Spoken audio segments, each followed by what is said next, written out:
Dzikir itu juga seperti itu. Makanya dzikir itu napa sing dilampahi? Puji-pujian toh.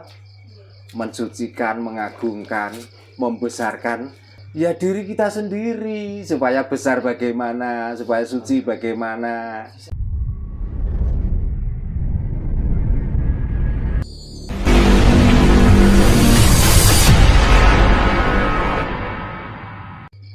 Nanti sembahyang itu kita tuh menerima tentang takdir hidup ini dan takdir alam, itulah sembahyang.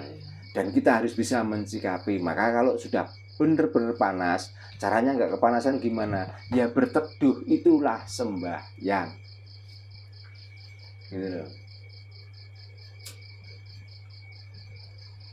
Kita kok ngomong itu menyakiti orang, ya kita hindari dengan omongan yang menyakiti orang itu. Ya itulah sembahyang. Kita berperilaku tidak sesuai dengan rata-rata berlaku baik. Nanti ada orang yang dirugikan, berarti kamu tidak sembahyang. Nanti bagaimana orang lain itu juga nyaman, kita sendiri juga aman. Itulah cara sembahyang. Nah, untuk mencapai metode itu maka di dalam sembahyang orang Jawa juga kalah dengan cara orang beragama. Juga ada baca-bacaan, tapi di dalam bacaan tuh semuanya tuh mengingatkan pada diri kita masing-masing. Bagaimana itu Mbah? Boleh diutar? Boleh Karena belum tentu yang mendengarkan ini orang Jawa. Tapi kadang-kadang lagi baru orang yang belajar tentang Jawa.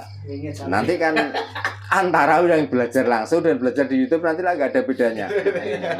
Nah itu loh. Makanya dari Tulacik ada doanya sendiri, Tungkul ada doanya sendiri, Tundem juga ada doanya sendiri, apalagi Tuding. Tuding itu ya. Nah itu. Nah dari empat cara itu tadi semuanya tuh mengingatkan pada diri kita masing-masing. Untuk apa? Untuk berserah diri, dalam arti bukan Tuhan, tapi berserah diri dengan hidupnya itu sendiri. Gitu. Menawi anu niku Pak.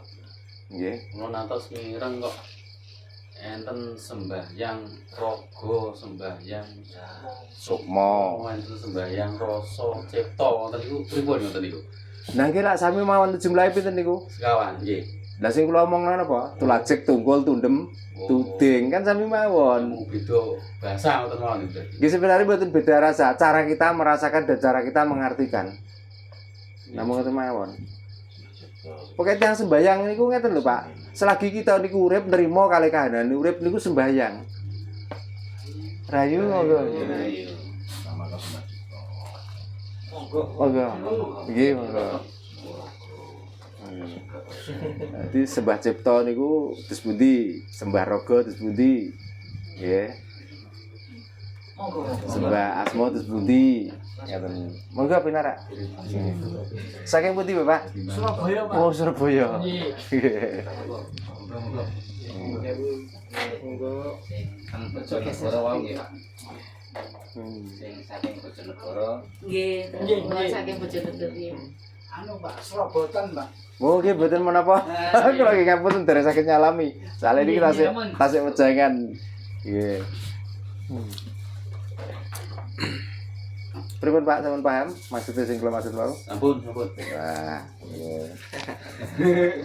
Lah niki ngeten Pak, setiap penanya niku mewakili kanca-kanca sebenarnya. Nggih, nggih.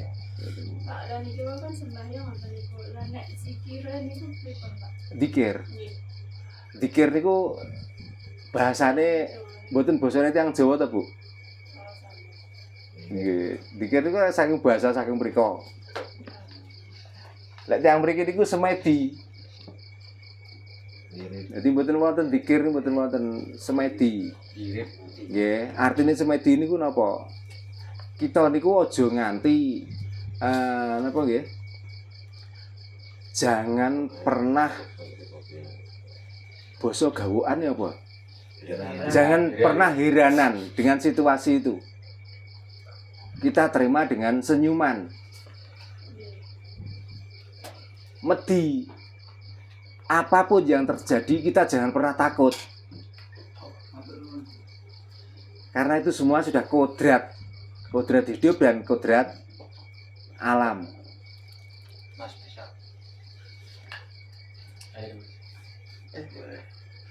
Dan dikir itu sami, Bu. Dikir itu juga seperti itu. Makanya dikir itu napa sing dilampahi? Puji-pujian toh. Mensucikan, mengagungkan, membesarkan. Kang namu ngoten. Nah, siapa yang harus kita sucikan, yang kita harus besarkan? Ya diri kita sendiri, supaya besar bagaimana, supaya suci bagaimana. Bisa. Coba ini aja.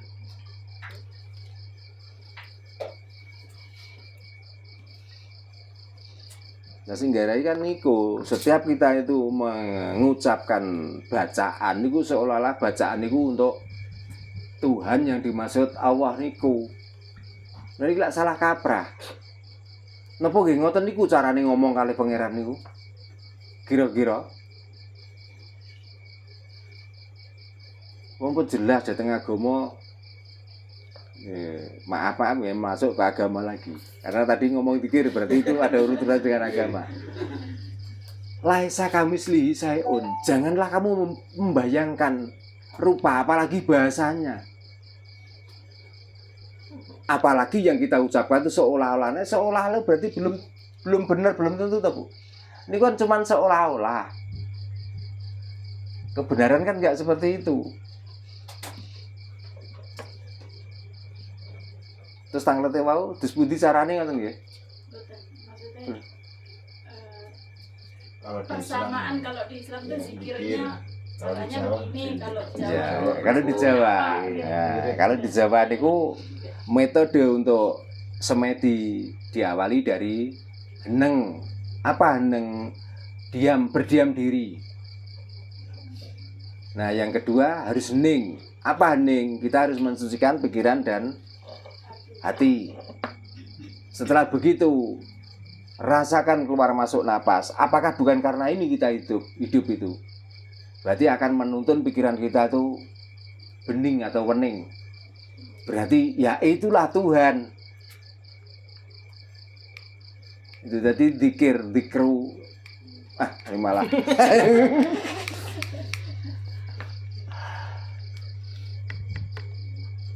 Jadi pembicaraan dengan Tuhan itu ya kembali itu tadi. Berarti kalau zikir dengan Tuhan berarti mencukupi kebutuhan kita yang mana? Ya di dalam pikir dan di dalam perasaan. Ngaten. Ya supaya napa? Ya supaya kita niku ikhlas urip niku wau. Makanya ngangge niki to. Ben suaranya masuk. Asal ada lagi lanjut. Ini mungkin masih jadi sedikit pertanyaan terakhir mungkin ya soalnya durasi ini mau habis. Kalau Surya Alam masih ada dilanjut gak apa-apa. Nah, mungkin ini Mas ingin sedikit ingin mengulas tentang kan tadi pas ditanyakan tentang sembahyang. Yang pertama itu sembahyang kita Mbah itu mengadakan bacaan gitu kan Mbah. Nah bacaan itu kan kita mungkin persepsi orang lain yang tidak tahu seolah-olah mengasih makan setan dan lain-lain. Padahal yang saya rasakan sekarang saya bisa besar sampai saat ini itu karena memakan sembahyang itu, bukan memakan kertas begitu ya, mungkin sudah mati dari dulu. Nah, yang menjadi definisi tersebut itu kan Mbah bahwasanya kita kan mencukupi kebutuhan.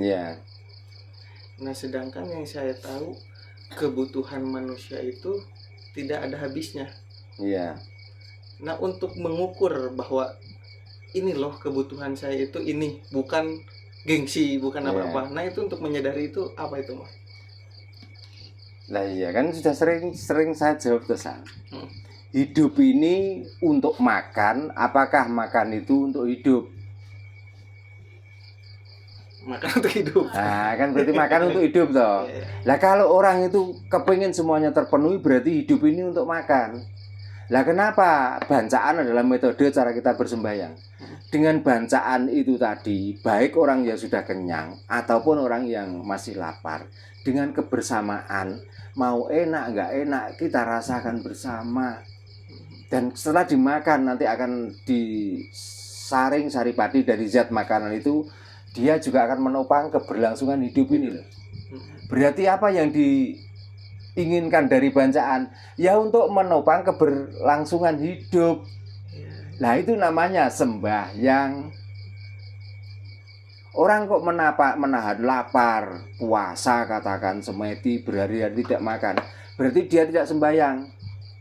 Dia itu sengaja untuk mengakhiri hidupnya. Makanya kok ada orang semedi berlarut-larut tidak makan dan lain sebagainya, apalagi dia ngomong-ngomongkan orang. Lo yang nyuruh kamu puasa berhari-hari lo siapa? Kan kamu sendiri. Makanya kalau kamu kuat itu jangan pernah sombong. Terus saya lo puasa 5 hari, terakhirnya dapat ini. Tunjukkan kalau dapat ke orang lain. Tapi kan juga sama, orang yang melakukan seperti itu akhirnya juga pepesan kosong toh. Artinya apa? Artinya hanya untuk mengelabui orang lain yang tidak pernah melakukan itu, terus akhirnya ada sesuatu supaya minta tolong orang itu. Berarti tujuannya apa? Juga untuk memenuhi kebutuhan orang yang bersemedi, berzikir dan lain sebagainya. Larinya nanti juga sama. Kalau nggak kepingin dianggap pintar, ya berarti dia itu mau belajar dukun. Gitu loh.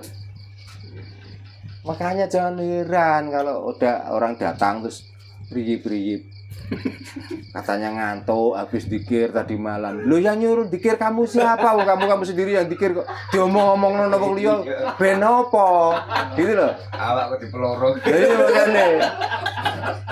Jajal.